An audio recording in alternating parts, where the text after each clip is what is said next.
So for this question, I have to find the inverse of the given function, and I have to prove that these are inverses by composition.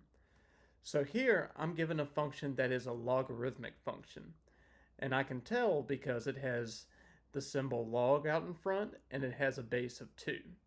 So to find the inverse, the first thing that I'm going to do is change f of x into y, and I'm going to keep my function the same for now. Now the reason why I want to change f of x into y is because I want to be able to deal with two variables, the x and the y. And when I find the inverse, I want to switch my x variable with my y variable. So everywhere I see a y, I'm going to change that into an x, and everywhere I see an x, I'm going to change that into a y. So now, to find the inverse, I need to be able to get y by itself on the right side. So to do that, I need to get rid of the logarithm base 2. So to do that, I'm going to use this base as what I'm going to use on both sides. So I'm going to take the left side and I'm going to put it as the exponent with a base of 2. And I'm going to take the right side and I'm going to do the same thing. I'm going to cause it to become the exponent with a base of 2. And what that's going to do is that's going to keep the left side the same, but on the right side, I'll be able to cancel out the two bases that are equal to each other. So the 2 is going to cancel out with the log base 2. So the only thing that I'm left with is the y minus 1 that I bring down. So now I've almost got y by itself. I just need to get rid of the negative 1. And I can do that by adding 1 to both sides, which I'll do now.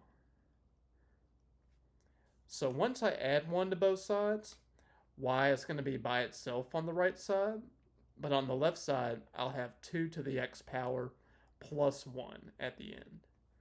And that's going to be my inverse function. Now what I can do is I can change that y back into my inverse notation, f inverse of x, and then I'll have my function. And this is going to be the inverse of the function that I started off with. So what you'll notice is that the inverse of a logarithm is an exponential function. And we can prove this by composition. So what we'll do is we will find what happens when we compose f and f inverse of x. So in my composition, my first function is going to be regular f. That comes first. And then on the inside of the parentheses, I'm going to put my next function, which is f inverse of x. So what that means is I'm taking my inverse function and I'm putting it inside of my original function, f of x. So in my original function, I've got log base 2. But instead of putting an x on the inside, I'm going to put in my inverse function, 2 to the x power plus 1. Now, I can't forget that I have a minus 1 that's right here, so I can actually use that on the inside. And what that's going to do is that's going to cause these 1's to cancel out. So I'm only going to be left with log base 2 of 2 to the x power. So now the two bases are equal, so they cancel out in the end, just leaving me with x. So once you get x for your final answer, you know that the two functions that you compose together are actually inverses of each other.